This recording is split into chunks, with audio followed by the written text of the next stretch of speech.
우리 총리님 모시겠습니다.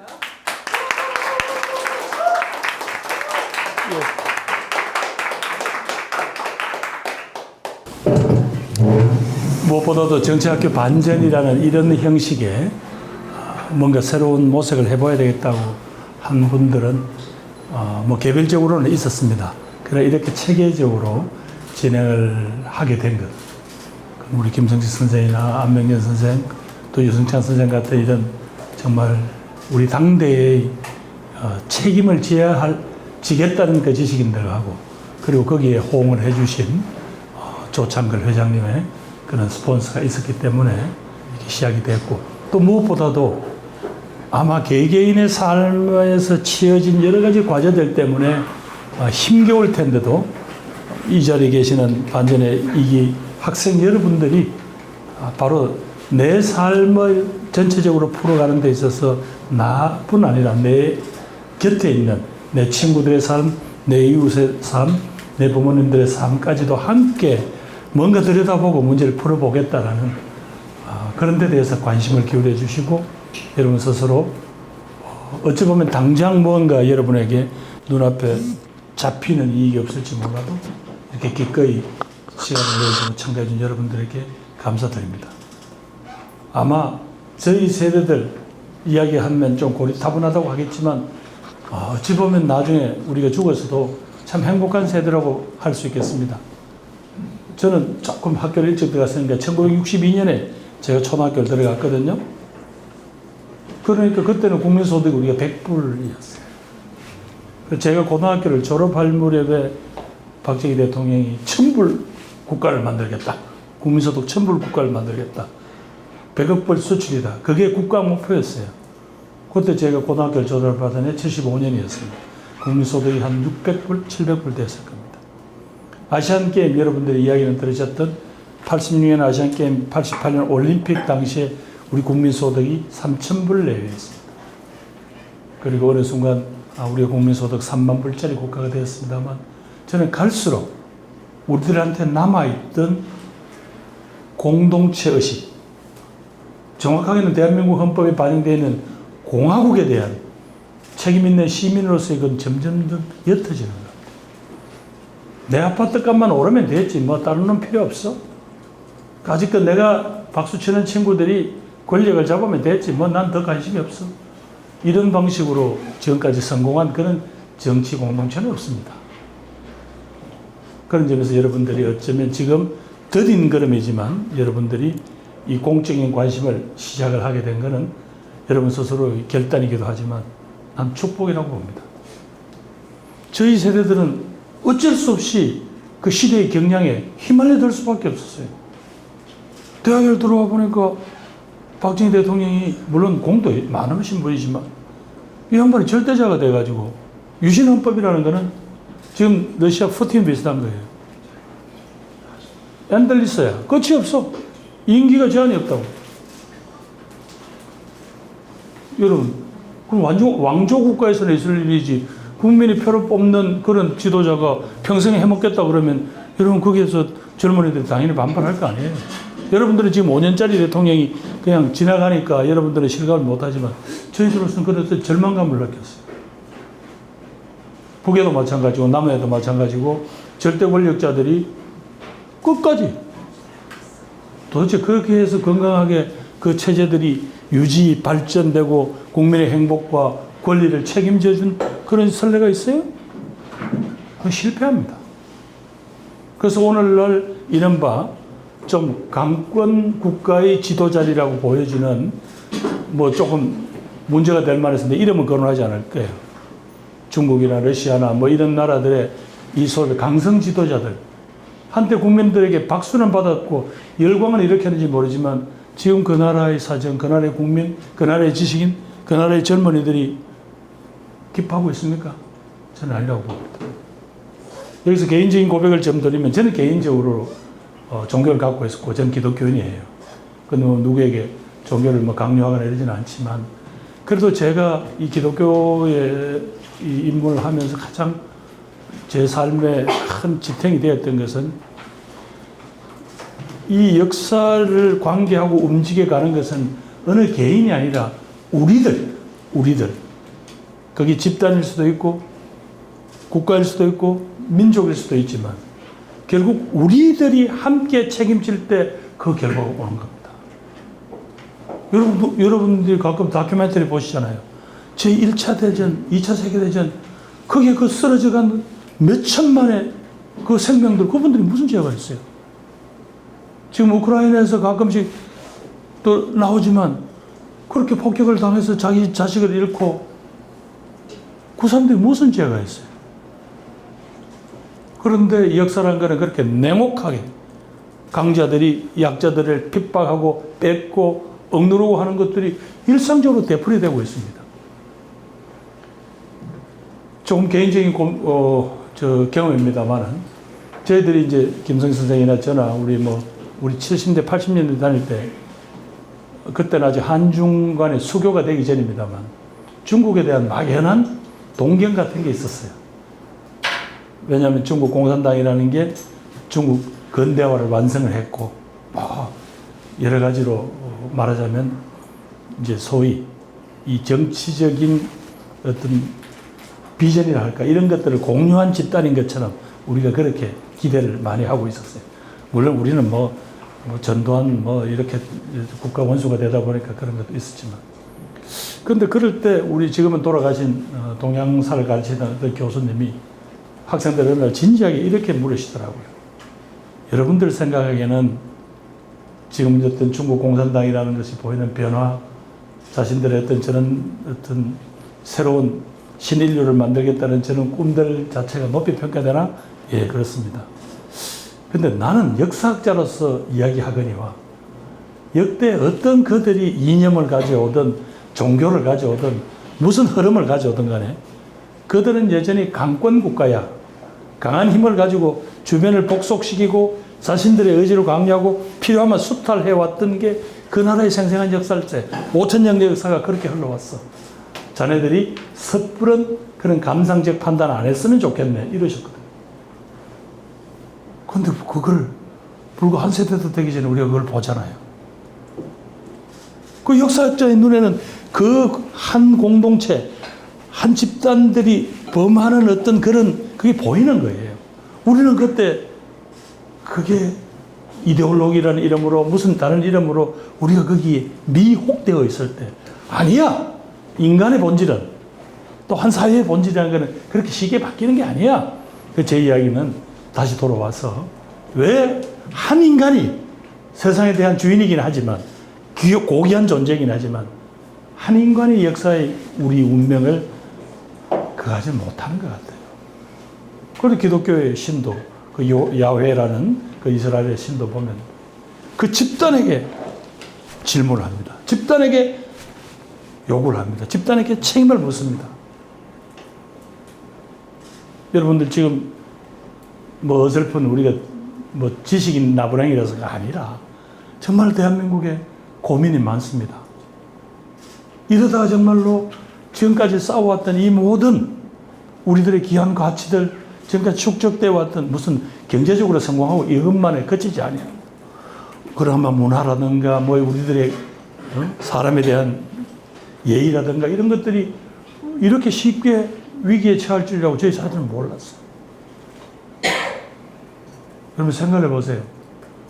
이스라엘이라는 게 곧 조그마한 집단인데 바빌론이라는 거대한 세력이 와서 그냥 이스라엘 다 뭉쳐버리고 이스라엘의 지도층 몇십만을 그냥 바빌론으로 끌고 가잖아요. 그게 유명한 바빌론 뉴스인데 그때 그 사람들이 뭐예요?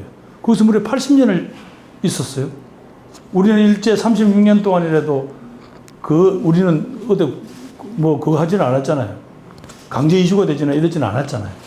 그런데도 온갖 갈등과 모순과 감당할 수 없는 뒷일을 남기고 갔는데 80년은 지도층이 다 끌려갔어. 이스라엘 지도층. 여러분들이 구약을 읽어보면 나올 겁니다. 그럴 때 그들이 바빌론 강가에서 여러분 그 팝송 기억하죠?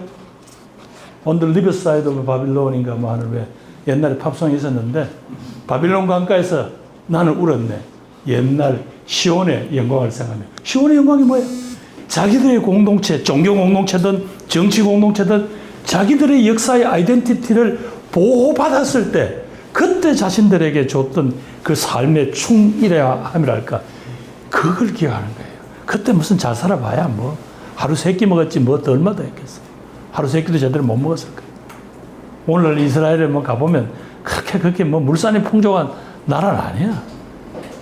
제가 이제 뭐 성경 이야기를 좀 했습니다만, 그처럼 어떤 역사의 고비고비마다 큰 물결이 오고 거기에서 누군가 책임을 지고 하는 것들은 결국은 여러분 한 사람 한 사람이 결단하고 여러분들이 서로 토론하고 만들어 가겠지만, 그러나 그 책임과 그 영향과 그 결과는 이 집단 모두, 그것이 국가일 수도 있고 민족일 수도 있고 뭐 심지어 이제 인류 전체일 수도 있습니다. 요새 지구적 아젠다 갖고 열심히 뛰고 있는 친구도 있잖아요. 그래서 여러분들의 한 사람 한 사람의 어찌 보면 작은 선택일지도 몰라도 여러분들 난 결단이라고 생각합니다. 저희들 학교 다닐 때 데모를 하려면 결단을 해야 됐어요. 왜? 우선 집안이 작살나니까. 뭐 일제 때 여러분 뭐 독립운동가 집안 작살, 우리도 마찬가지였어요. 박 정권, 전 정권 마찬가지였다. 그냥 경찰들이 일상적으로 사회생활 하는데도 그냥 일주일마다 한 번씩 찾아오고 보고하라 그러고, 그게 1980년대까지 대한민국의 모습이었어요.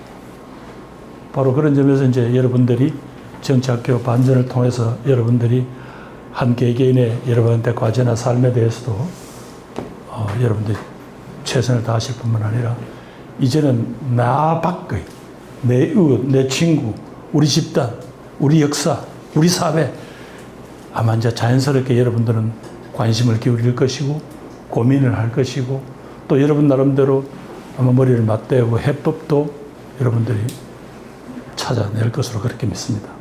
그런 기대가 있고, 그런 점에서 오늘 여러분들을 정말 이렇게 눈망울이 또렷또렷한, 여러분들 보기 얼마나 어려운 줄 아세요? 우리 주변에 5학년, 6학년들은 이런 거 없어.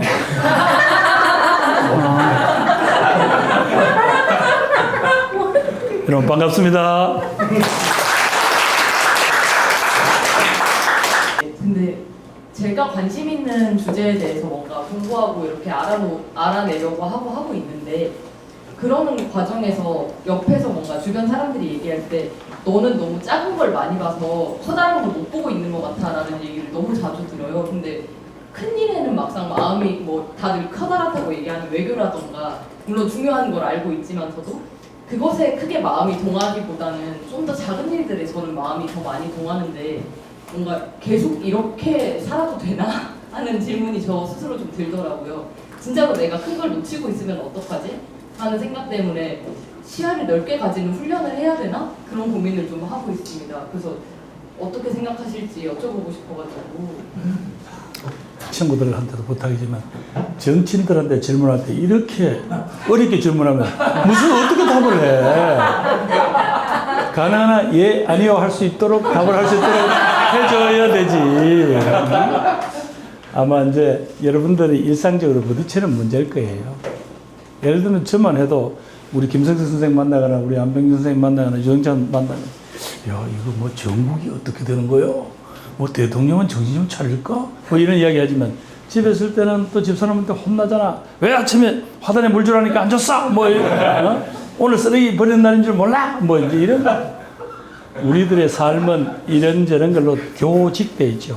이렇게도 시줄과 날줄이 있고 하니까 아마 지금 나율 씨가 관심 있는 부분이 적건 크든 그런 게 있어. 내가 어떤 분야에 대해서 정확하게 알고 거기에 있는 문제점이 뭔가를 알고 그 다음에 그걸 풀려면 어떻게 하면 될까를 자꾸 훈련하는 그런 과정. 그게 당신 김나율을 키울 뿐만 아니라 김나율과 같이 고민해가고 같이 문제를 풀려고 하는 사람 모두 다 그게 커지는 거예요. 그러다 보면 여러분 눈에 국제정치도 보일 거고 국내 정치도 보일 거고 또 우리 사회도 보일 거고 이런 게 보일 거예요. 그렇게 자연스럽게 가는 건데 지금처럼 이렇게 질문 받는 사람이 무슨 말인지 모르고 답할 수 있는 이런 질문을 하는 거예요. 여러분 왜 국회 가끔 보면 왜 그래 싸우잖아요. 똑바로 하시오 뭐 그러니까 그 장관이 제가 뭐라고 답변해야 되는 건가요? 뭐 이러잖아.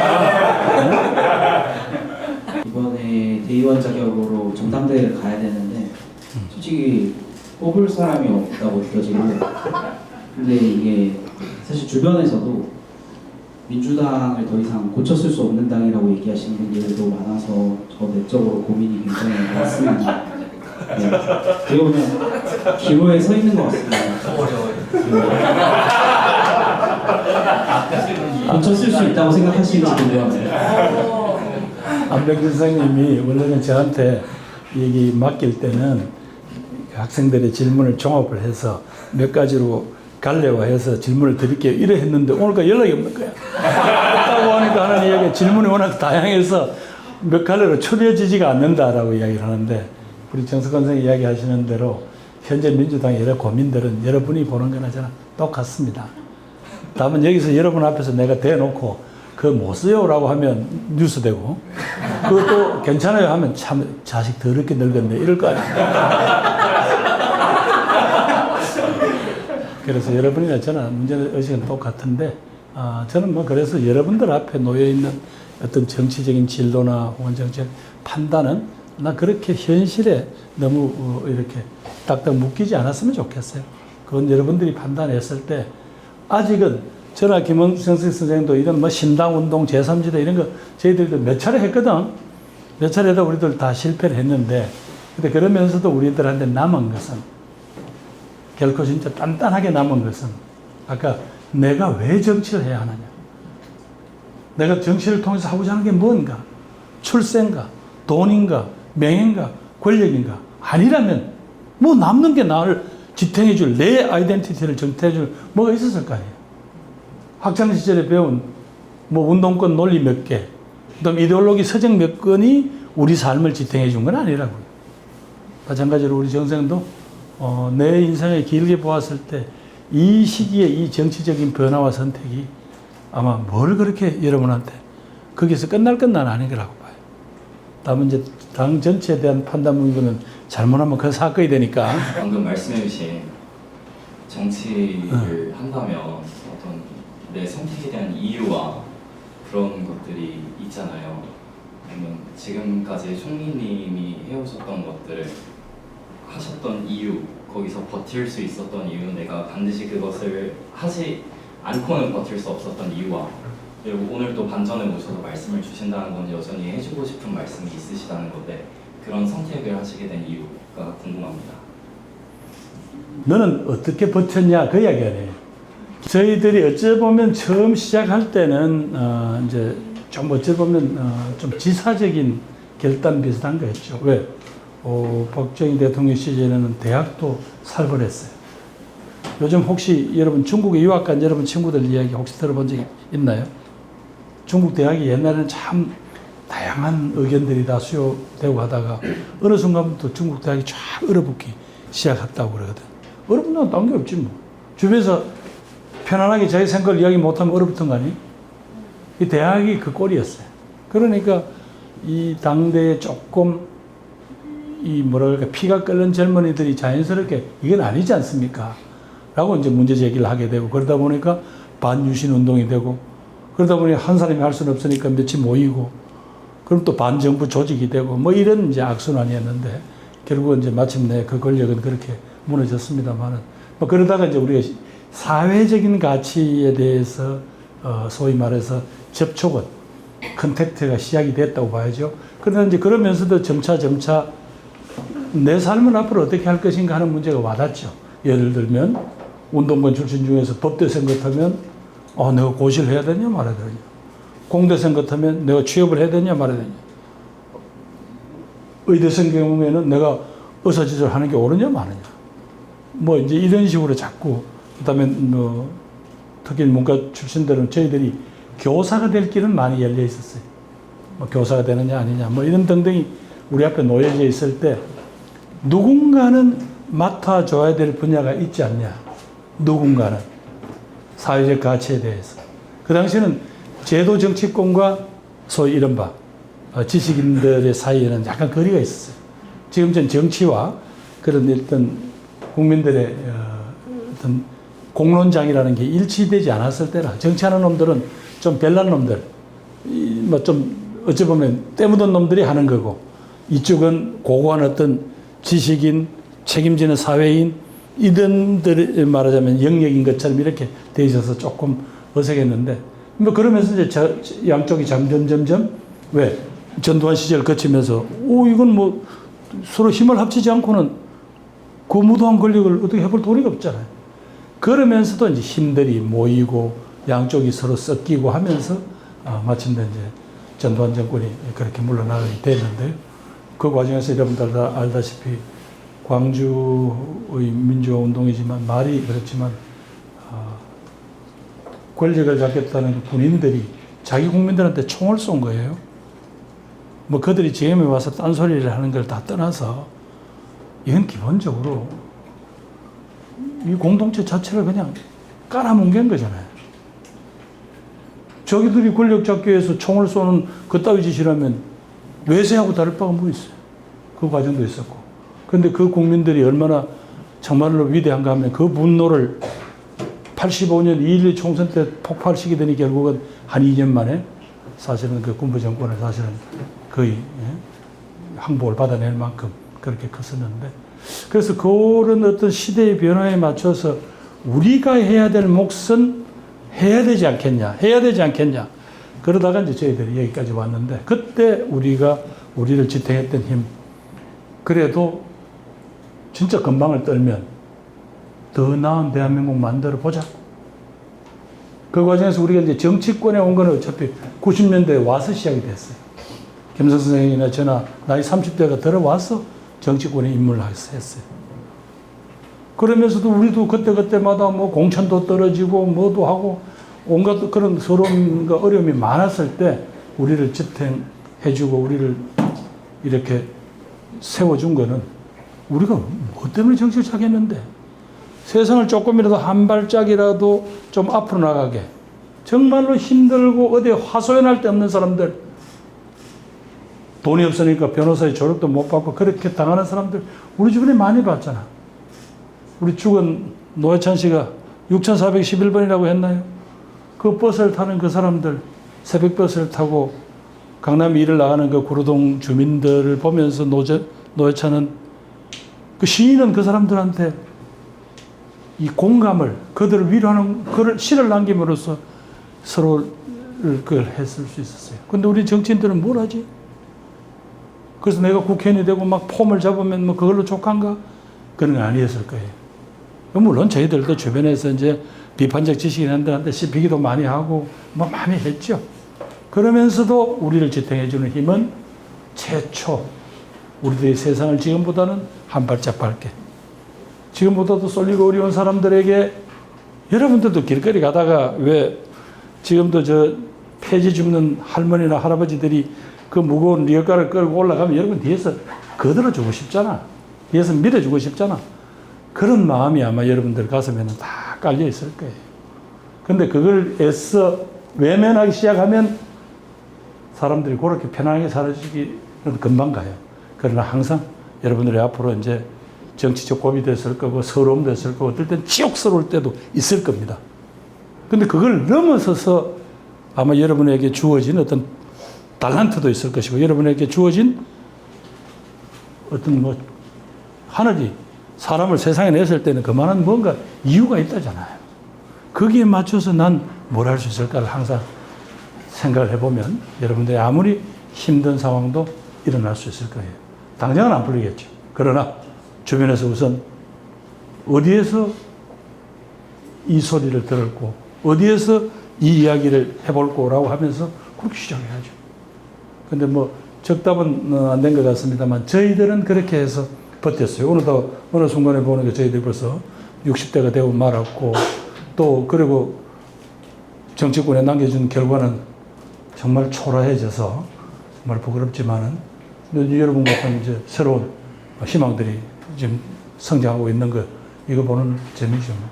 다만 저희들이 시니어로서 앞으로 만약에 그런 발언을 해야 하고 여러분들에게 도움이 되는 어떤 행동을 해야 될 때가 오면 저희들도 또 그때도 제 역할을 하도록 그렇게 해볼게요. 저는 이렇게 많은 사람들이 우리가 함께 지금의 문제를 해결하기 위해서 이런저런 노력들을 하려고 하고 고민들은 하고 있지만 개인적으로는 우리 세대에 이것이 바뀔 수 있는가, 내가 눈 감기 전에 바뀌는 것을 보고는 죽을 수 있는가에 대한 고민을 하거든요. 근데 총리님께서 지금 시점에서 총리님의 젊은 20대, 30대 시기를 돌이켜 보셨을 때 그 당시에 하셨던 활동들에 어떠한 확신은 있으셨는지, 방금 답변에서 버티다라는 표현을 사용하시기도 하셨는데 그 버틴다는 표현이 어떤 확신이 있기 때문에 할 수 있으셨던 것인지 좀 여쭤보고 싶습니다. 20대까지는 확신이라는 건 잘말하면 공상이기 쉽잖아요. 무슨 그런 확신이 있었겠어요. 사실 아무랬죠. 여러분 생각해 보십시오. 이 절대 권리라는 게 얼마나 무서운지 아세요? 좀 극단적 표현을 하면 숨 쉬는 것조차도 눈치를 봐야 되는 그런 상황이었어요. 그 시기에 저희들이 제일 민감할 때 대학을 다녔단 말이에요. 그리고 그 중에서 조금이라도 우리가 존경할 만한 선배들은 보면 전부 다 이 고민을 이만큼씩 안고 계신 분들이에요. 그러니까 뭐 해도 즐겁지가 않아. 우리도 다른 대학 여학생들하고 미팅도 하러 나오고 했지. 해봐야 뭐 재미가 하나도 없잖아. 머리에 엉뚱한 사람들 앉아서. 유일한 거는 서울 여학생들 만나면 이 친구들이 당시로서는 돈가스를 사줬어. 지금 생각은 진짜 돈가스가 아니고 왜 약간 가짜 돈가스 비슷한 거 있잖아. 어? 뭐 고기는 지금 하여튼 우리는 돈가스가 돼지고기로 만든 건지 나이 들어서 알았으니까. 그 양식집에 처음 이제 서울 여학생하고 가면 가슴이 설레고 그랬죠. 그런데 재미가 없어. 대학생활 전체가. 왜? 짓눌려 있으니까. 그렇게 사람들이 있어서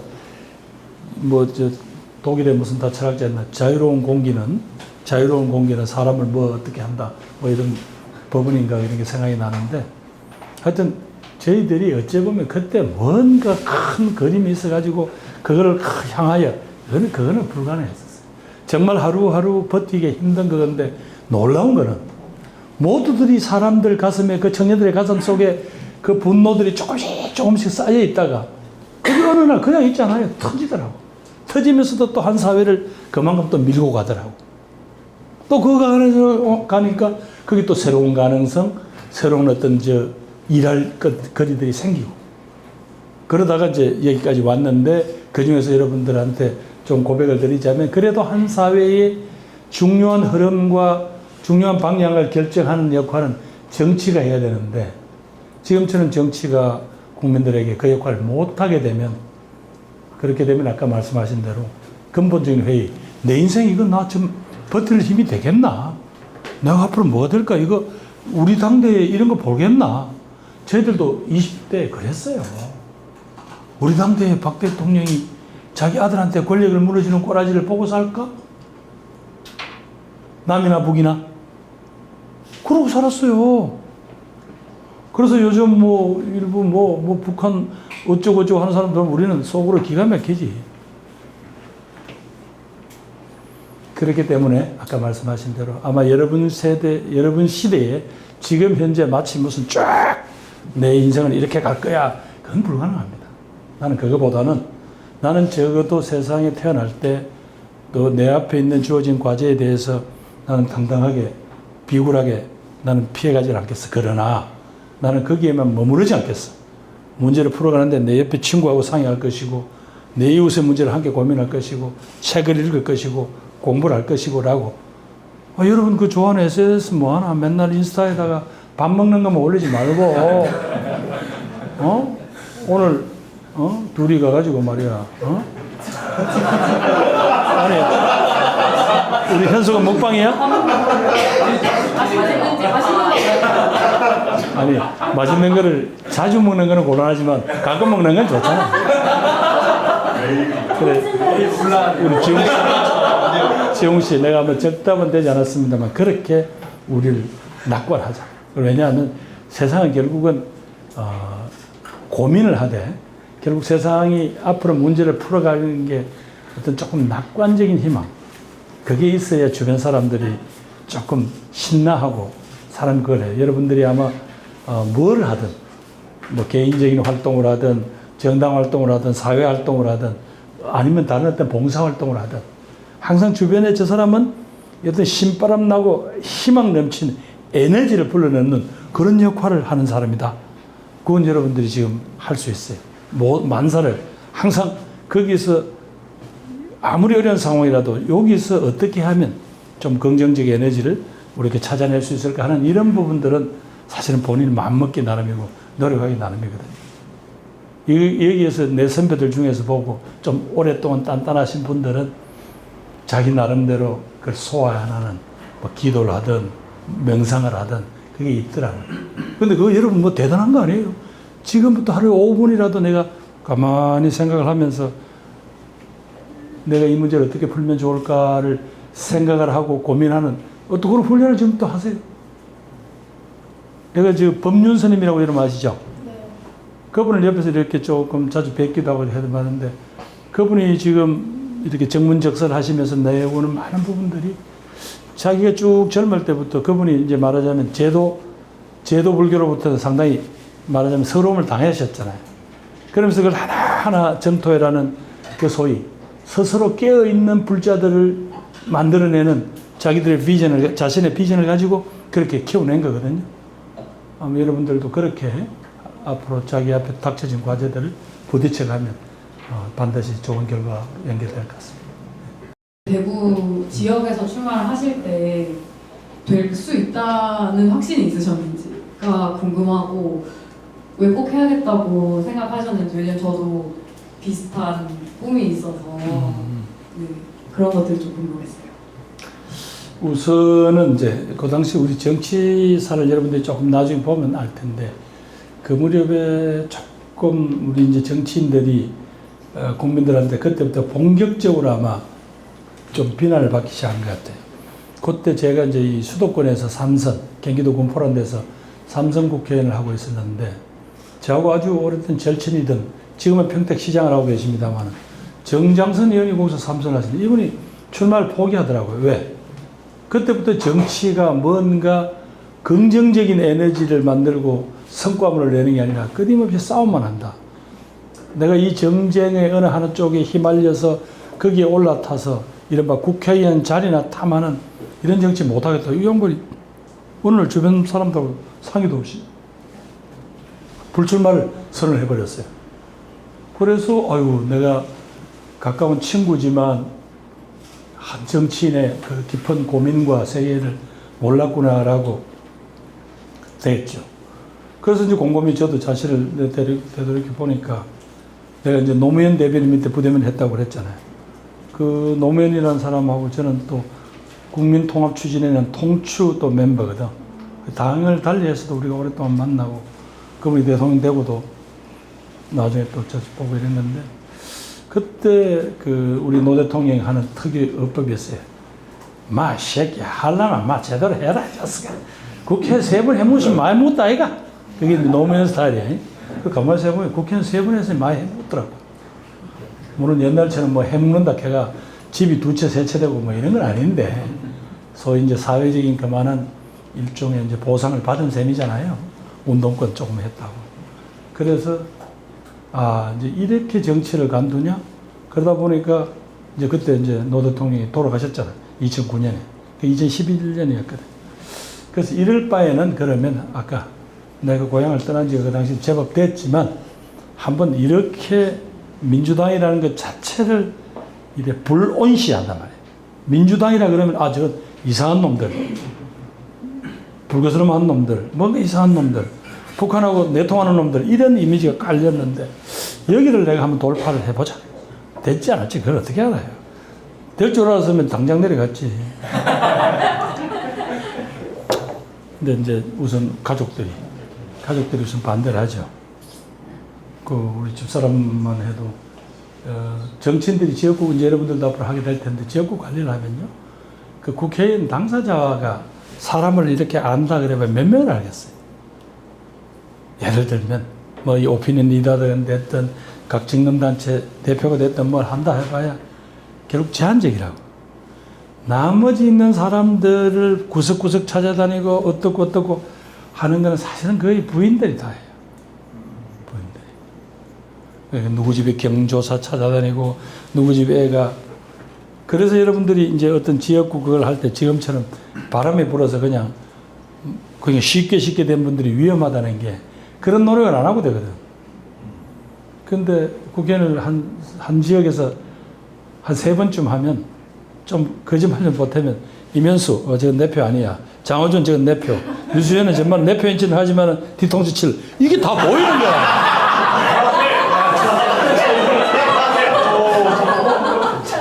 이게 정확하게 거의 다 보이는 거예요. 그러면 어떻게 되겠어요, 사람이? 이 사람이 그래도 나한테 권한을 위임한 유권자 아니야. 주권자인 국민이란 말이야. 근데 이 사람들을 대할 때 어떻게 돼? 건성으로 되는 거지. 예. 자주 만납시다. 예, 다음 시간 합니다. 호준 씨 고마워. 이래 되는 거야, 이게.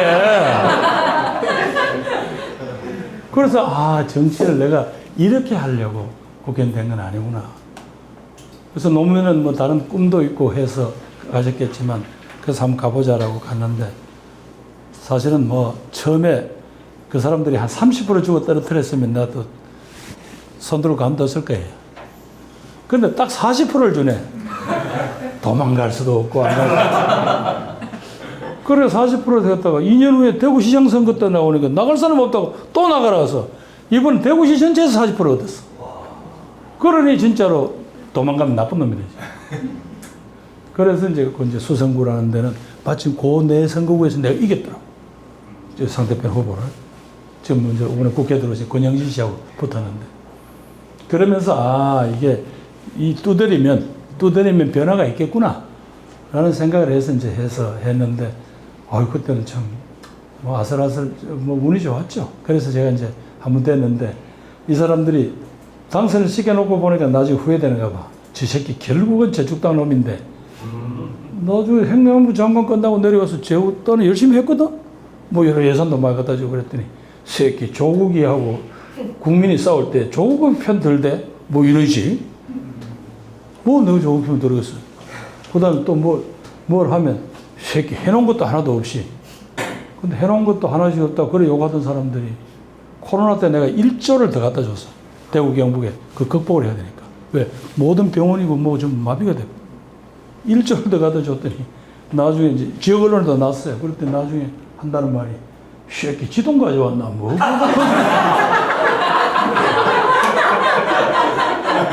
뭐라고 그래. 그래서 찍기 싫구나. 참 이번에 선거 지원하고 내려갔더니 그때 제가 어렵게 따놓은 무슨 전통시장의 주차장부터 시작 지금 다 하고 있더라고. 지금 국회의원은 거저 먹는 거지 뭐 지가 했다고. 또 뭐 거기 가서 이게 전 국회의원이 해놓고 간 거라 이래 할 사람 없잖아. 그게 이제 그러니까 우리 노무현 대통령이 하는 이야기지만 꼭 벼씨를 뿌리는 사람이 꼭 추수를 해서 밥을 먹는 건 아니잖아요, 그지? 할 수 없는 거죠. 그래서 그걸 하면서 더 이상 이제 내가 이분들하고 정치적 관계를 맺는 거는 모르겠다 해서 그래서 정치를 가는 거죠. 근데 아까 말씀하신 대로 어떻게 해서라도 이 벽을 한 번은 넘어야 되겠다. 왜냐면 거기도 여러분하고 또 젊은 애들 있잖아. 대구 그 근처에 대학교가 17개. 그리고 거기에서 대구 출신이 아닌 이런 대학 교수를 하기 위해서 온 외부에서 온 일종의 지식인이잖아. 그분들이 한 3,000명 돼. 그리고 한 사회가 그 정도 되는 에너지 가지고도 변화를 못 만들면 어떡해. 그래서 이제 시작을 했고, 그 단체가 좀 모였는데, 조금 그런 건 그렇게 생각합니다만은, 우리 정부도, 문재인 정부도 조금 폭넓게 국민들의 그 박근혜를 지지하다가 그 좌절된 그 사람들의 마음을 폭넓게 이렇게 안을 수 있는 그런 정치력도 발휘 못했죠. 그러니까 국민들이 그 앙금을 안은 채로 결국 정치적으로 다시 원상이 되어버렸어요. 근데 저는 지금은 그걸 가지고 지역주의라고, 물론 지역주의가 아닌 건 아닌데, 그것만 가지고는 풀 수가 없다고 봐요. 이제 그걸 넘어서서 우리 사회의 진로, 가치, 뭐 이런 것들이 이렇게 중첩이 돼갖고 양쪽이 쌓여져 가는 것 같아요. 근데 그러다 보니까 지금처럼 국민들이 그러잖아요. 민주당 의석 너무 많이 줬다라고 생각하고 윤석열이 아직 정신 못 차리고 있다 이런 생각하잖아. 근데 이 중간에는 이 제도를 통해서 어떻게 해볼 돈이 없잖아. 국회에서 맨날 저렇게 싸움이 나고.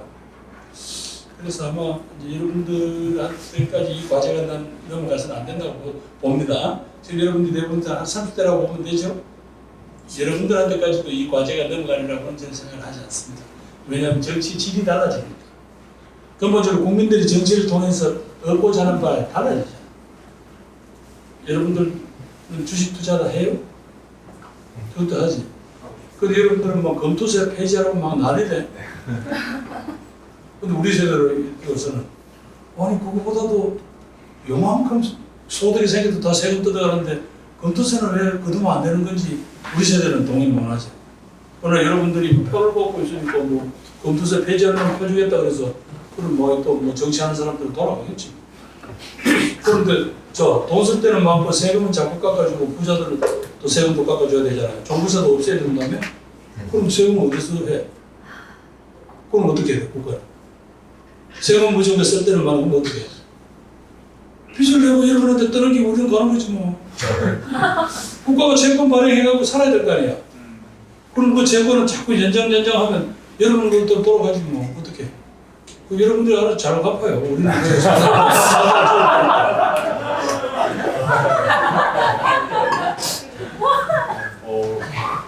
네, 안녕하세요. 저는 정치학교에서 제 정치 비전을 만들어가고 있고, 어떨 때는 이 비전이 명확한 것 같은데도 매일매일 배울 때마다 또 무너졌다 다시 세우고 이 과정을 반복하고 있는데, 그 국무총리 이제 되셨을 때 이제 답변들을 듣다 보니까 국무총리님이 처음 내가 국무총리가 됐을 때 난 이런 비전, 절대적으로 이건 지켜야 되겠다고 했던 가치를 지키기 위해 어떤 수행했었던 어떤 정책이나 그런 에피소드를 좀 상세하게 좀 말씀해 주시면 그게 굉장히 도움이 되더라고요. 그 부분에 대해서 참, 자원 씨 멀리 우도에서 와서 정보가 좀 늦구나. 네?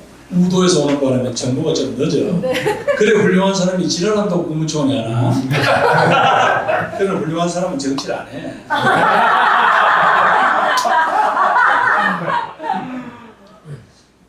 어차피 이제 1년 정도 남았기 때문에 무슨 비전을 세우나 이럴 그건 아니었고요. 문재인 정부가 잘 마감해야 되겠다. 뭐 그때 생각에는 다시 정권이 재창출될지 않을지는 모르지만 최소한도 선거 과정 관리에서 계속 우리나라가 뭐 턱도 없는 부정선거 시기가 걸리잖아. 그리고 뭐 수개표 하라 그러고 개표 과정을 조금이라도 아는 사람은 말이 안 되는 이야기야. 다 수개표를 해요. 표를 이렇게 100개 단위로 묶어서 마지막으로 그걸 할 때 개결을 할 때 그때 말하자면 장치를 쓰는 거지. 무슨 수개표 안 한다는 말 자체가 없지. 왜? 모든 후보자의 참관인이 들어가 있잖아. 그래서 자기 그 100표짜리 묶음을 다 이렇게 검표를 한다고. 그리고 그걸 가지고 말하자면 부정선거라고 이렇게 이야기를 하는 그런 상황이니까 그런 건 최소한 없어야 되겠다.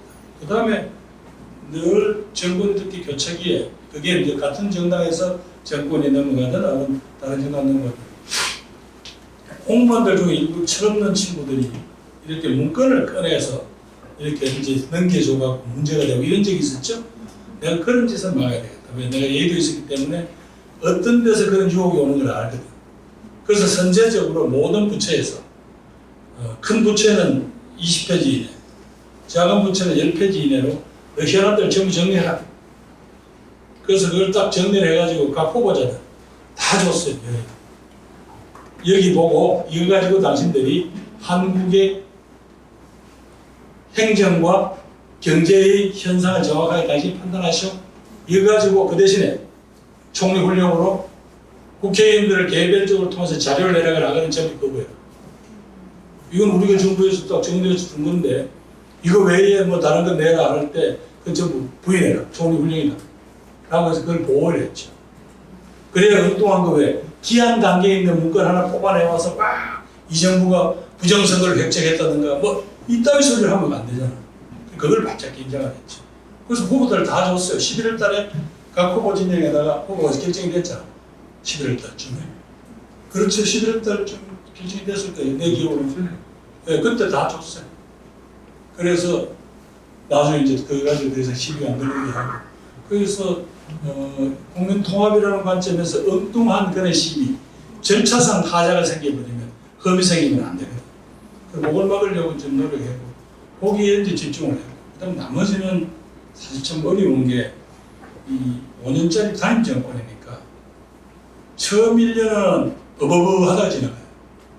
마지막 1년은 전부 그 공무원 입장에서는 손이 안 잡히는 거야. 왜? 다음에 어느 놈이 될 줄 알아서 그 줄을 빨리 써야지 출세를 하는데 하다못해 뭐 여사 쪽이라도 뭐 돼야 되는데 어느 여사가 될지 박여사가 될지 오여사가 될지 모르잖아. 그래서 공직사회가 그래가지고는 안 된다. 국민소득이 3만 5천 불 나라에서 5년짜리 정권마다 이 홍역을 치르면 어떻게 이 안정적으로 가냐. 그래서 나는 이 정부가 와서 잘못한 것 중에서 무슨 외교적인 거나 뭐 이런 문제가 다 뒤집어. 전부 앞 정권은 참 무능하다고. 이 정부는 유능을 낸 것도 있을 거 아니에요. 그럴 때 아닙니다. 이게 나를 위해서 해야 됩니다라고 하는 좀 큰 목소리를 내는 정치인들이 잘 안 보여요. 좀 그 점점 걱정됩니다. 그런데 어찌 보면 이 정치인의 숙명이기도 해요. 위임 받는 사람이잖아. 당분간 우리 지역 뭐 만이면 1만이면 1만, 10만이면 10만, 20만이면 20만의 의사를 자네가 우리를 대신해서 어디 가서 행사를 하게 하고 해놨는데 그 사람이 국가의 이익이라는 큰 명분 때문에 그분들하고 배치되는 행동을 한다는 게 쉽지는 않겠죠. 근데 모두 다 그래 놓으면 어떻게 되겠어요? 이 나라는 완전히 수도권 나라로 되는 거지 뭐. 왜? 수도권의 의원 숫자가 뭐 전부 다. 여러분, GTX A, B, C 어쩌고 하니까 D, E, F 막 놓으라 그러잖아. 아니, 공짜로 하면 누구든지 나와주면 좋지. 그 GTX가 노선 하나 까는데 10조더래요. 10조. 그 돈 누가 내요? 세우면 안 된다며? 그럼 어떡해? 연합천 항공원에서 찍어? 그것도 안 돼. 그럼 어떡해? 또 채권 말이야. 그래서 지금 국가부채가 지금 뭐 이런저런 해가 우리 1000조 가까이 된다는데 일본이 지금 왜 경제적인 그게 해결을 못해요? 일본에 새로 예산을 잡았는데 김선 선생님 한 15% 정도 25% 예산의 25%는 이자 갚는 데 들어간단 말이에요. 그건 나라가 뭐였어? 어떻게 해갈 돈이 없잖아. 그럼 국가가 저 나라 국민들이 주로 갖고 있을 텐데 모라토리움 선언하고 야 당분간 못 갚아 이렇게 할 수 있겠어요? 이게 우리 현실이기 때문에 아마 여러분들이 공직에 나가거나 뭐라 할 때도 항상 고민을 하되 정확히 알고 계세요. 혼자는 해결을 못하겠지만 정확하게 이 문제가 이러이러한 문제가 있습니다. 그러나 저는 이 상황에서 이러이러한 입장을 취하겠습니다. 이걸 분명히 있죠. 그걸 자꾸 외면하지 마세요. 부딪히세요. 부딪혀서 아 우리 지역에 있는 시의원이든 우리 지역에 있는 구의원이든 우리 지역에 있는 국회의원은 저는 이 문제를 이렇게 보는구나 라고 하면 결국 여러분이 이해하고 하는 지지자들이 생깁니다. 그건 걱정 안 하십니다. 저는 21대 국회에서는 정의당 장혜영 의원실에서 부서하기를 했었습니다. 그 아까 말씀 주셨을 때 그 문재인 정부에서 아쉬웠던 그 점 복귀 하시면서 그 박근혜 정부가 종결되는 과정에서 상처를 입은 국민들과 함께 가는 어떤 노력의 미진함에 대해서 말씀을 주신 것 같습니다. 근데 이게 개인적으로 저에게도 가장 큰 고민 주제 중에 하나기도 하고 또 마침 그 문재인 정부에서 내렸던 중요한 정치적 결단 중에서 이제 제가 총리님께 여쭤보고 싶었던 것이 또 총리님께서 총리로 재임하시던 시절에 있었던 거여서 좀 내밀한 얘기를 듣고 싶어가지고 질문을 드립니다. 그 국민적 화합이라는 것이 매우 추종해야 할 가치이면서 동시에 때로는 정치의 어떤 본질과 같은 건강한 갈등을 가리는 현상도 있긴 있는 것 같습니다. 근데 질문 드리는 바는 전자와 후자 중에 저도 답을 미리 갖고서 편견을 가지고 질문을 드리는 건 아닌데요. 그 2021년 말에 박근혜 전 대통령의 그 특별 사면이 있었지 않습니까? 그 당시 그것을 이제 물론 대통령의 권한입니다만 정부 내에서 논의하고 준비하는 과정 그리고 이제 국민들 앞에서 발표한 뒤에 그것을 수습해 나가는 과정에서 국민적 화합으로 그것을 결론을 내기 위해서 좀 지혜를 모으셨던 바가 어떠셨는지 솔직한 얘기를 듣고 싶습니다. 사면권에 대해서는 대통령 고유 권한입니다. 저희 견해를 묻긴 하죠. 아시다시피 문 대통령은 전성이 착한 분입니다. 거울 같은 사람이라고 보시면 돼요. 그래서 그 노무현 대통령은 열정이 있는 분이잖아요. 그럼 자기 열정을 가끔씩 후배인 문재인의 거울에 비춰보고 내가 이게 지나친 열정인지 아닌지를 이렇게 비춰봤다고 사자에서 이야기하신 적이 있거든요. 그래서 문재인을 자기 후배지만 친구처럼 또 뭐 스타일로 보면 부산 법무부인 부산이라고 하실 때 본인은 여기저기 다 수임한다고 큰 소리 쳐놓고 뒤에 일은 다 이제 문재인 내 마음에 부담이 됐든지 말씀을 그래 하시는데 하여튼 이 양반이 이제 그런 천생이 기본적으로 착한 분이에요. 근데 이 박근혜는 여러분 잘 아시다시피 그 탄핵 과정에서 상당 부분은 정확한 사실보다는 좀 과장된 부분이 많죠. 나중에 이제 사법적인 과정에서도 그렇고 그 다음에 뭐 그 당시에 있었던 몇 가지 팩터들 그래서 청와대 그 이상한 여자분이 왔던 거 이런 거 자체는 사실이지만 그렇다고 아까 이렇게 저렇게 막 그 멸문지화를 당할 정도로 그렇게 가능한 게 없는 장면인데 대한 그게 있었잖아요. 이분이 그런 부담이 있었던 것 같아. 근데 가능한 이제 그 당시 이제 주변 참모들의 의견은 물론 저도 총리니까 의견 이야기했지만 저는 해야 된다고 했어요. 저는 뿐만 아니라 아까 앞 정권에 관련된 사람들을 일단 전부 다 국민의 어떤 그 무대 속으로 다 돌려드리죠. 그런데 국민들이 판단하기에 아마 아까 정의당을 하셨다니까 정의학적 관점에 보면 그거는 말하자면 용납이 돼서 안 될 듯한 그런 가치일지도 모르지만 여러분 우리 사회라는 게 어쩌다 이렇게 됐어요. 끊임없는 내가 먼저 벽사를 오면 나도 놓을게 소리를 한 지가 언제야? 서로 꼭 잡고 안 놓잖아. 이렇게 해서 아무 말 나갈 수 있어요? 없을 거라. 근데 이럴 때 언제나 옆에서 다른 놈이 지나가서 뒤통수를 때리면 놓지. 혹시 우리가 지금 그런 꼴 아닐까요? 그래서 문 대통령도 그런 고민 끝에 그런 결론을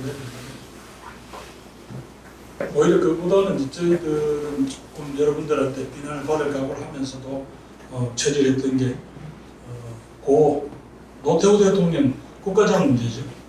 사실 그런 고민을 많이 했습니다.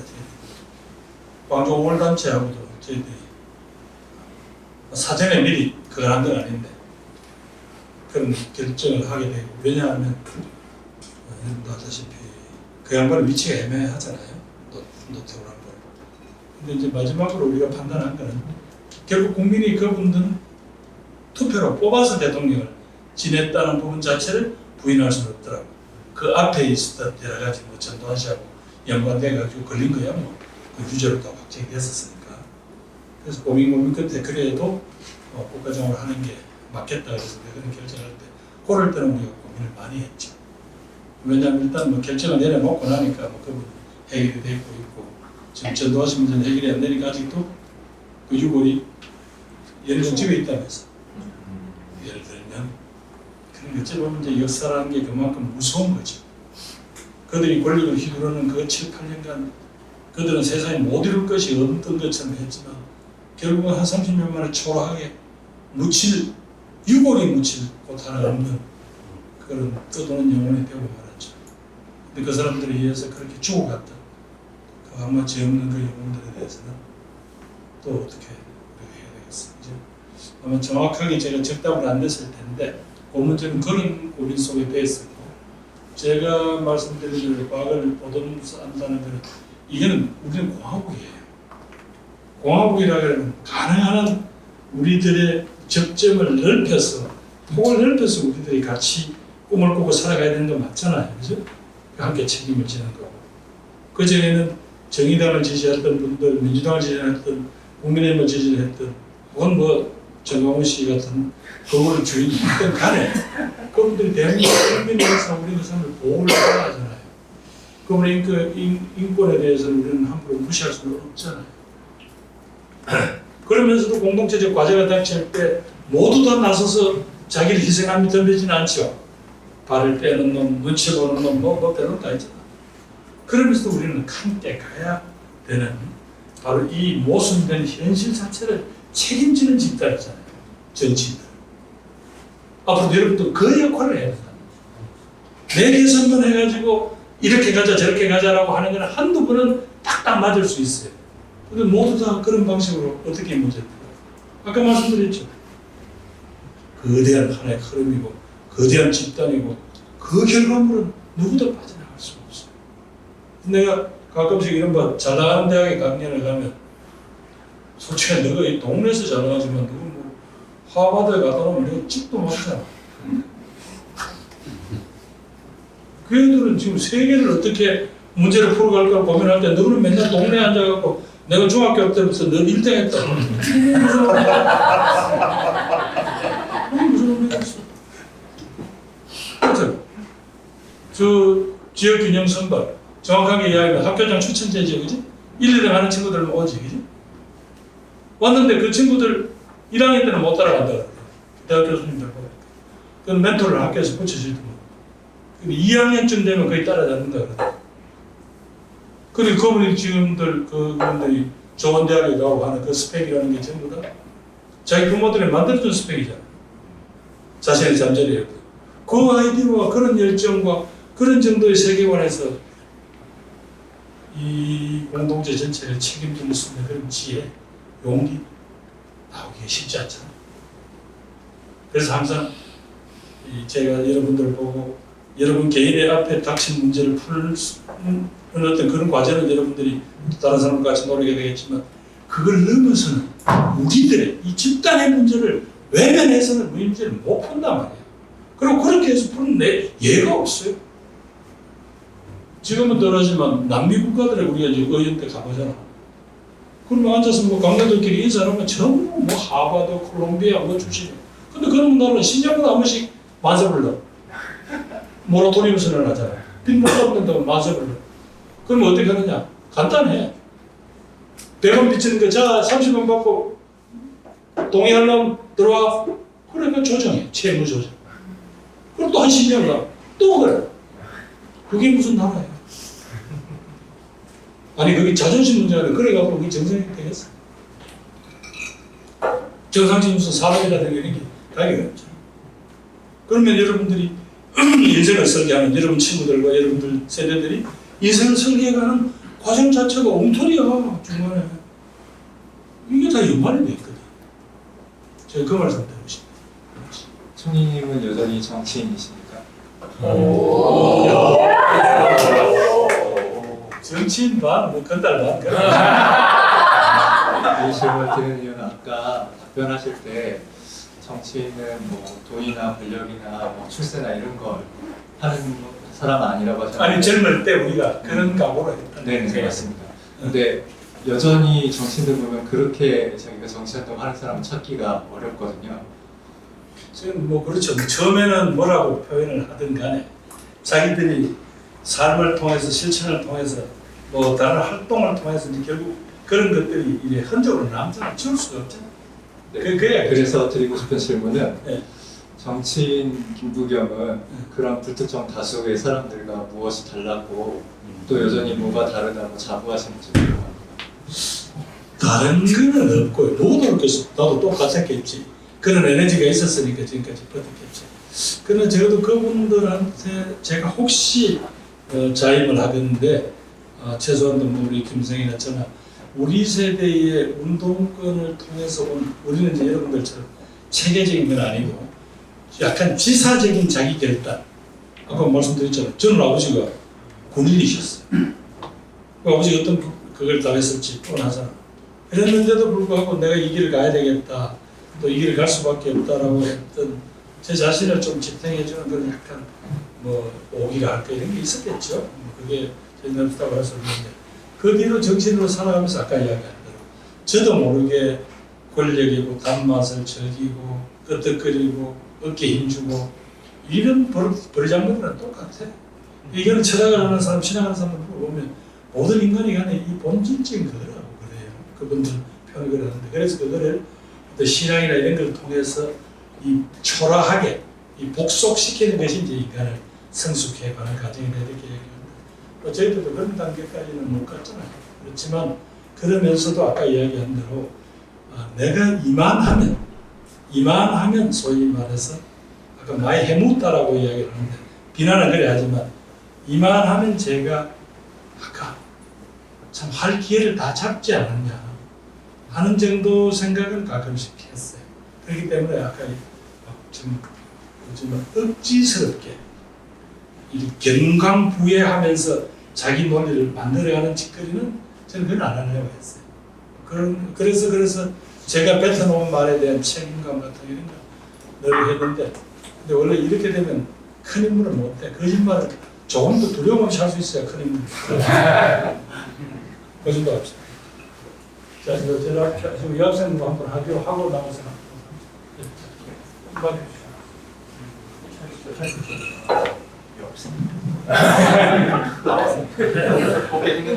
안녕하세요. 저는 지금 성북민주당에서 활동하고 있고 또 김현배 의원 보좌에 오고 있는 김철규라고 합니다. 저는 조금 곤란한 질문을 드리고 싶은데요. 19대 총선의 대구에 나가던 김부겸의 마음으로 이번 전당대회를 포함한 향후 민주당에서 역할을 하실 생각이 1%라도 있으십니까? 아까 우리 정석환 씨 질문에 답을 했는데 예, 아니요로 듣고 싶습니다. 답답하게 아까 정석환 씨 질문에 답한 것으로 가름하겠습니다.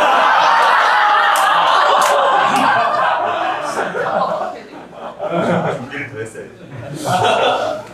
저기 일본어 씨. 네. 그냥 보이 안 보였어요. 총리님 반갑습니다. 저는 임문호입니다. 기초의회에서 정책지원관 일하고 있어요. 어느 기초에? 대전동. 대전동? 네. 그 지난달에 메디친 미디어 출판사에서 비서관 학교가 있어서 이진수 전 보좌관의 뜻감을 들었습니다.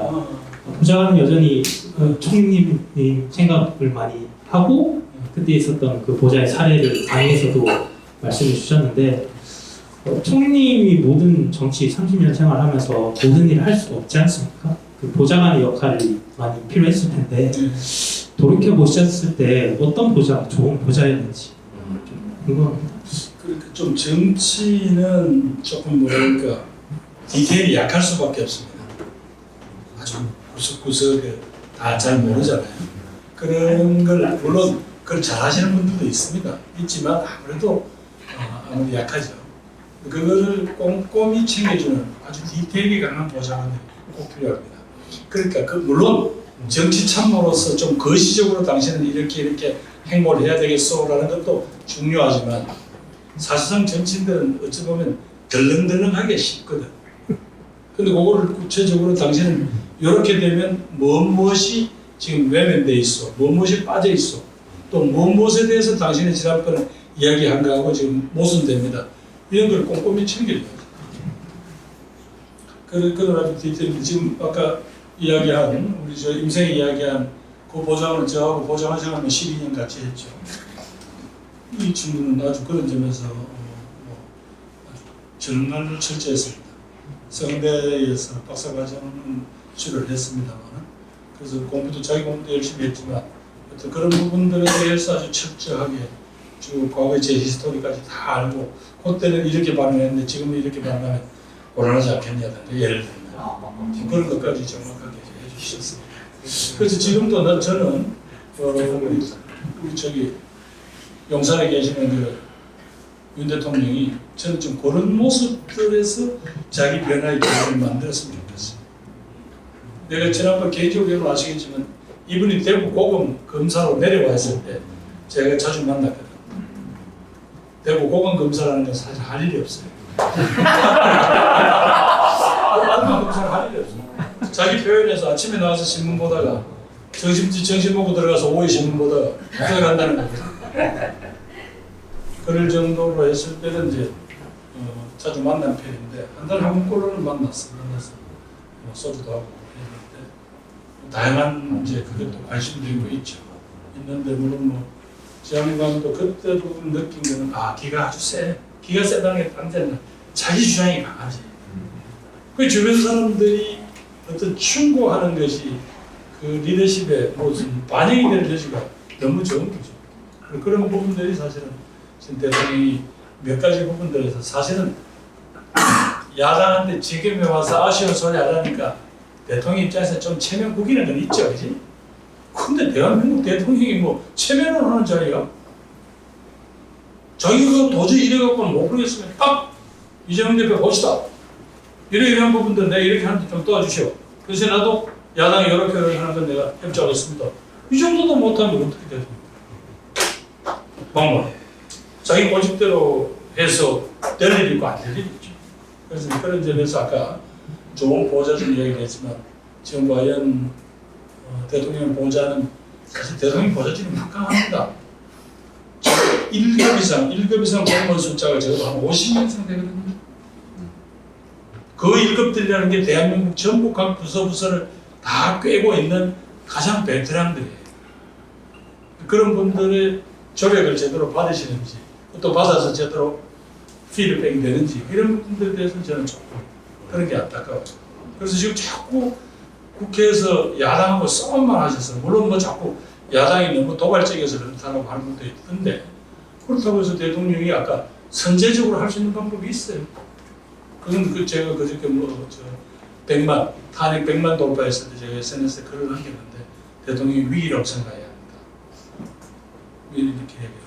자, 그 정도로 하고 아까 호준이가 좀 오래전에 대해서고 저는 남학생들 말고 여학생 좀 하자. 네, 안녕하십니까. 방금 전에 이제 총리님께서 대학생과 관련된 말씀을 하셨을 때 조금은 찔리는 구석이 있었던 대학생 장호준이라고 합니다.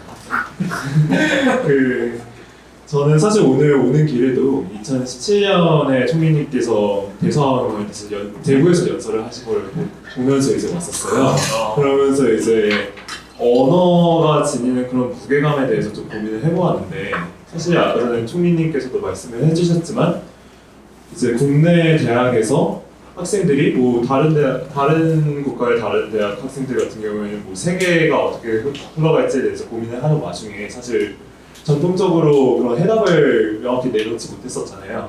문득 들었던 생각이 어제 이제 뭐 친구들이랑 같이 뭐 같은 과 친구들이랑 이제 술 마시면서 얘기를 하면서도 저출산 문제에 대해서 얘기를 했는데 너무나도 큰 문제들에 대해서만 얘기를 하다 보니까 아까 전에 나열님께서 제시해주신 문제의식과는 반대로 조그만 그런 세부적인 요인들을 다루지 못한다는 생각이 들었어요. 그래서 저희들이 훗날 세계에 나가서 이렇게 목소리에 힘을 갖고 총리님처럼 세상에 울림을 줄 수 있는 말을 하기 위해서는 어떤 연습을 할 수 있을지 여쭤보고 싶었습니다. 질문의 핵심을 정확하게 모르겠는데 아까 말씀드리지만 우리 주변에 있는 지금은 작은 문제, 사소한 문제일지라도 아마 그런 것들이 이렇게 쌓이고 쌓여서 아까 그게 하나의 사회적 문제가 되고 또 큰 흐름이 되고 그런 거잖아요. 그런 점에서 아까 절대로 아까 나윤 씨가 이야기한 거나 오준이 이야기한 대로 결코 작은 문제라는 건 없을 거예요. 한 개인에게 절대적인 문제이거나 아니면 우리들에게 중요한 문제이거나 우리 모두에게는 정말로 아주 심각한 문제이거나 결국 그렇게 다 확정돼 갈 거예요. 자, 저출생 문제가 그만큼 심각할 뿐만 아니라 그것보다 우리 사회의 모든 모순 이런 것들이 다 얽혀 있는 게 욕망 뭐 이런 것들이 다 얽혀 있는 문제가 없잖아요. 근데 보세요. 일본이 1.3명인데 지금 난리가 났어. 일본 열도가 막 이제 서서히 막 붕괴된다고 막 난리를 나는데 우리는 뭐예요? 0.7? 6.6. 지금 물론 뭐 이제 지난 4분기, 2분기에 조금 반전이 됐다 그러더라면 하여튼 0.7 정도 수준이야. 여러분 이대로 그냥 once upon a time in the global, A Korea 지금 이런 상황이잖아요. 100년이면 어떻게 돼요? 2천만 이하로 줄잖아요. 그럼 우리가 보는 조그마한 중소국가 하면 될 거예요. 그때도 뭘 먹고 살지는 모르지만 부끄럽지만. 그래서 지금 아까 말씀하신 대로 절대로 그런 큰 문제도 어디서 찌지고 풀어요. 자, 무슨 젊은이들? 우선 일자리 문제부터 풀어야 되겠죠. 한때 우리 사회에서 그러면 조금 역대 정권이 힘을 썼던 이 창업붐 어디서 좀 많이 시겠죠. 간단해요. 정부가 쉽게 이야기하면 정부가 돈을 풀면 돼. 정부가 투자를 해주면 돼. 벤처, 엔젤 막 투자를 해주면 거기서 일어나요.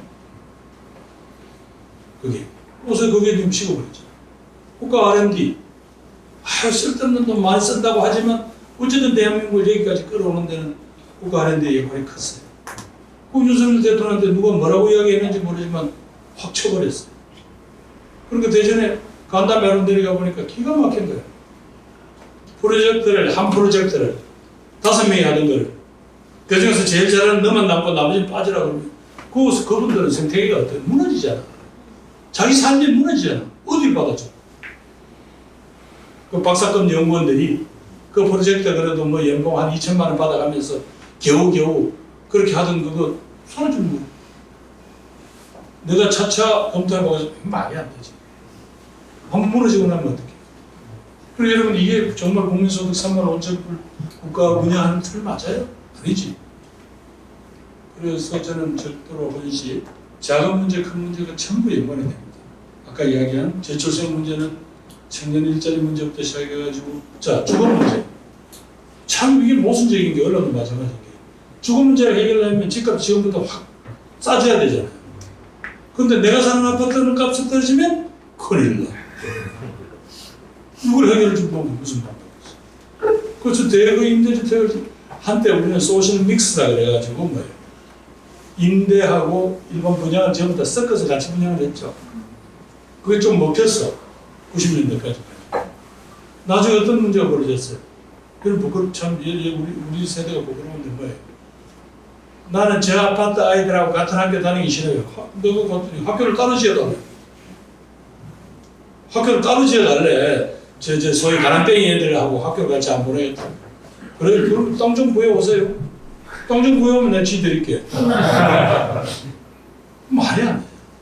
그러니까 이런 어찌 보면 극단적인 이익이 되니까 뭐예요. 저기 아파트 평당 2천만 원짜리 하는 사람은 평당 4천만 원짜리 아파트 보고 부러워하고 4천만 원짜리 1억짜리 아파트 보고 부러워하고 그래서 그건 일종의 사회적 인프라가 거기에 집중된 효과 아니냐. 그래서 세금 좀 더 내세요 라고 한 게 정부세였어요. 그 돈 가지고 정부가 썼어요? 아니에요. 저 어려운 지역에 투자를 해줬어요. 근데 그게 무슨 그렇게 못낼 거라고 내가 무슨 죄 지었나? 죄 졌지. 평당 1,000만 원을 사고 평당 1억 받으면 죄 졌지. 일종의 말하자면 사회적 부가 어떤 형태로든지 왜곡되어서 이전된 거잖아요.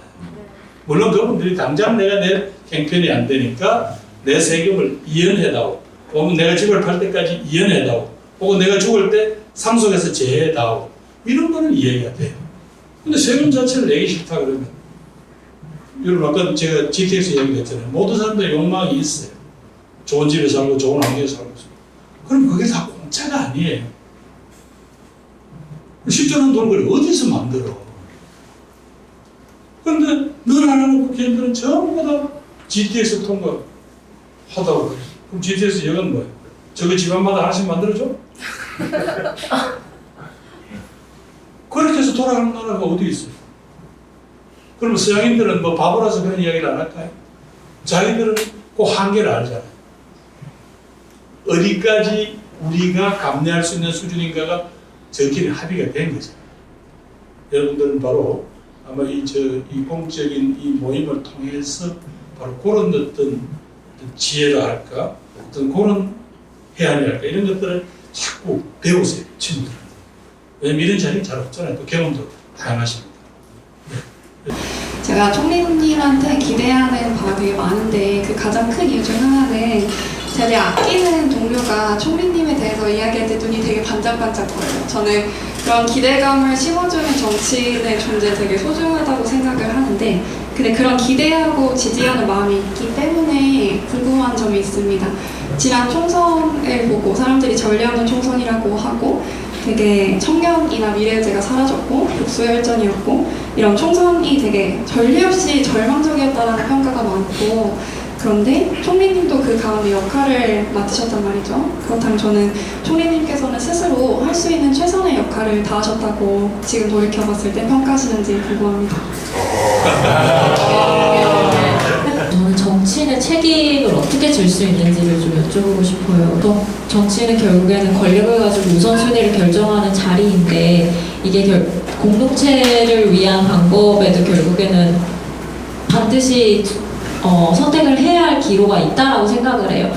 그런데 이렇게 결국에는 한쪽을 선택했을 때 다른 한쪽이 정말 다시 돌이킬 수 없을 정도로 무너지기도 할 텐데, 그럴 경우에 정치인으로서 책임을 어떻게 질 수 있는지, 이게 지는 것이 가능한 것인지라는 것이 저는 궁금합니다. 저는 그 2012년에 대구로 지역구로 옮기시는 그 결정을 보면서 과거에 노무현 대통령이 종로를 떠나 부산으로 하는 그 도전에 비견할 만한 정치적인 큰 용기였다고 생각을 합니다. 근데 지금 현 대구에서는 그런 용기를 가질 수 없는 정치적 상황이 있는데, 만약에 대구에 그럼에도 불구하고 그런 그 지역 감정 그리고 지역 갈등에 도전하는 젊은 정치인이 있다면 조언해 주시고 싶은 모습이 뭐인지 궁금하고요. 어떤 부분이 있는지 궁금하고, 그리고 또 정치인으로서 그 못다한 것들이 뭐가 있는지 한번, 네, 아직 못다한 것들이 뭐가 있는지 있으신지 한번 여쭤보고 싶습니다. 총선 때 너도 열심히 뛰고 표 달라고 했으니까 지금 하는 거 왜 책임져라고. 지금 여러 가지 하고 있는 게 국민적 기대 수준에 못 미치는 건 사실이죠. 근데 이제 저는 그때 갑자기 그때 왜 좀 어려웠잖아요. 뭐 이제 공천 파동도 있고 이래가지고. 그래서 갑자기 좀 도와줬으면 좋겠다 그래서 이제 나왔는데, 솔직히 이런 결과가 나올지라고 생각 못했어요. 마지막에 이제 선거가 수요일에 있었잖아요. 그래서 일요일날 저녁에 최종 판세 분석을 하니까 우리가 단독 과반은 될 것 같다. 그 다음에 조국당이 한 14~15석 얻을 거라고 생각하니까 그럼 뭐 충분히 국회 운영에 있어서는 주도권을 쥐고 할 수 있겠다. 이런 정도 판단이었어요. 그런데 마지막에 저희들이 경합, 그러니까 한 3%에서 5% 이내에 들어온 경합 지역이 한 59대 됐는데, 그래서 우리는 그냥 한 3대2 정도로만 되면 그런 결과가 오려고 하는데, 그게 거의 40대 10으로 딱 정리가 되어버렸어. 그래서 이제 좀 결과가 그래 됐고, 그러다 보니까 이제 조금 우리가 교만한 모습을 보이잖아요. 그래서 좀 여러 가지 저도 좀 걱정이 됩니다. 왜냐하면 국민들은 절대로 그걸 오래 지켜보지 않아요. 그래서 좀 지금 민생과 관련된 일을 저렇게 막 밀어붙여버리고 윤 대통령이, 그럼 윤 대통령이 그걸 못할 거 아니에요.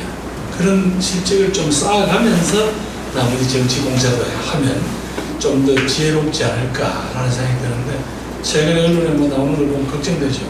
만약 그런 일이 있으면 우리 국민들은 무섭습니다. 무슨 일이 있을지 모릅니다. 그래서 저는 오히려 그렇게 생각하고, 너도 일단의 책임이 있지 않느냐라는 말을 점잖게 표현했는데, 저도 일단의 책임이 있습니다. 그리고 필요하면, 그래서 저도 국민 눈높이, 국민의 기대 수준에 맞는 정치를 하라고 저도 발언을 할 거예요. 근데 가능한 뭐 제가 장외에 있는 사람이 그런 이야기를 하기 어려워서 조심스러워서 그래 있는 거고. 그 다음에 정치인의 책임 선택, 이 문제는 어느 한 문제가 아니라 역사적으로 항상 여기 부딪혀 왔죠. 지금도 보면 우리나라의 리더들이 어떤 그런 결단을 제대로 했을 때는 우리 후배들한테 큰 선물을 남겼어요. 그런데 지도자들이 흔들리거나 말하자면 정직하지 못한 선택을 했을 때는 그 후과가 오래오래 가죠. 근데 우리는 이제 그걸 가지고 지금까지 쉽게 무슨 이데올로기나 무슨 이렇게 진영 논리로 쉽게 판단했는데, 결과적으로 보니까 그렇게 해서 풀 수 있는 문제가 아니에요. 이거야말로 한 사회에 축적된 역량, 뭐 예를 들면 지식인 집단이 있다든가 무슨 정책 집단이 있다든가 이런 사람들이 공론이 형성이 돼야 돼요. 공론이 형성되면 형성되는 과정에서 보니까 여론이 모이고 국민이 설득이 되고 그래서 그 결과에 대해서는 사람들이 감내해요. 그러면 그 다음 단계로 가는 게 쉬워요. 그런데 지금까지 보면 뭐 어느 날 내가 결단했다. 대단히 죄송한 이야기인데 오늘 뭐 동해 유전권도 나오면 좋죠. 근데 77년에 박정희 대통령이 한번 써먹었어. 나온다 그래가지고 우리 막 근데 그동안 쌍수를 숨어있다가 이제 나오나? 좀 모르겠어요. 그래서 정치인의 책임은 무한책임입니다. 그 여러분 꼭 이제 이 반전 끝나기 전에 여러분 이제 막스 베버를 읽으실 텐데 읽으셔야 돼요. 정치인의 소명, 정치인의 콜링이 있었단 말이에요. 내 역사가 신이 나를 여기 불렀을 때는 내게 모두 주어졌을 거다. 그래서 내가 이 정치를 한다라는 그런 게 있어야 되는데 그 중에서는 제일 중요한 것은 책임이다. 항상 여러분 실천윤리. 내가 뭘 주장했다 중요한 게 아니에요. 내가 이 문제에 대해서 책임을 졌다. 그래서 결국은 나와 내 이웃과 우리들의 삶에 어떤 영향을, 어떤 경쟁 영향을 줬다 이런 것들을 만들어내야 되니까 여러분들은 절대로 물론 한 인간이라는 게 다 고독하게 혼자 고민하고 결단하는 겁니다만은 그래도 이렇게 소위 대화나 토론을 통해서 결론을 모으고 그래서 작지만 공동 실천을 해보고 이런 것들이 이제 조금 중요하다고 봅니다. 제가 이제 제 되고 있는 지역에 이제 강연을 다니면 뭐 애들이 저 질문하십니까? 그 민주주의를 위해서 제가 지금 실천해야 될 게 뭡니까? 딴겁다. 오늘 요거 끝나고 나가서 중국집에 시킬 때 자 짜장면 마카다 짜장면 이런 거 하지 마. 짜장면, 짬뽕, 탕수육 전부 자기 원하는 대로 자기 몫을 올려주는 그런 훈련부터 해. 대체 전만 또 딴소리 한다. 이런 거 안 돼 임마. 그럼 넌 민주주의 못해. 장가 못 가. 이렇게 되면 그렇잖아. 그것도 인정 못 해가 임마 짜장면 대체 통일 이건 안 된다. 훈련이 그래. 내 삶에서부터 작은 것부터 그렇게 무슨 장에 올라가면 이제 그런 그거 안 된다고. 그래서 이제 대구 이야기를 선생 이야기를 했는데 참 무슨 이제 버티기가 좀 쉽지가 않아요. 왜냐면 저만 해도 이런 뭐 그때부터 초중고등학교 내가 졸업을 했는데다가 제가 다니던 고등학교 옛날에 이제 선발 집단이 있잖아요. 그러니까 제 친구들이 뭐 대학 교수도 무슨 의사로 무슨 사회적 이른바 고위공무원으로 이제 직위에 있었으니까 저에 대한 인간적 개런티가 되는 거예요. 그만 민주당에 그만 빼려갔나? 어디도 그만 난닝구도 그런 거 입고 다니던데 이런 거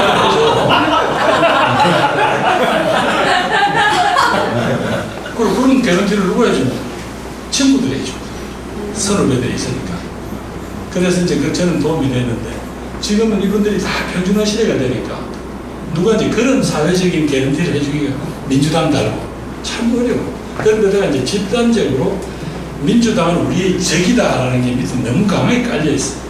그래서 이번에도 어떻게 27대 빵이야. 아까 이거 그대로 됐는데 한 사람도 아까 이야기한 대로 지난번에 저하고 홍일학 의원이 마지막에 있을 때 우리는 한 40% 따고 떨어졌는데 이번에 30% 딴 사람이에요. 최고. 그러니까 이게 뭔가 좀 일종의 집단 마취 상태 비슷하게 돼 있는데 그러나 나는 결국은 이제 문제를 풀어가는 방식이 옛날처럼 저희들 방식하고는 또 달라야 된다고 봐요. 왜? 결국 거기도 청년들의 문제고 거기도 일자리의 문제고 거기들도 아까 이야기한 대로 지역의 경제를 어떻게 살릴 거냐 문제로 오거든. 근데 그 접근법이 무슨 지금처럼 지역 감정으로 그게 풀 수 있는 게 아니거든. 저는 그런 점에서 조금 낙관을 합니다. 이제 정권 자체를 달려라. 그래서 거기서 이제 대구에서 도전하고 있는 우리 후배들 보고 또 이제 옛날 방식으로 뭐 플래카드 걸고 뭐 민주당이 합니다 뭐 이런 거 좀 고만하고 플래카드에 생활상의 공약부터 시작을 해라.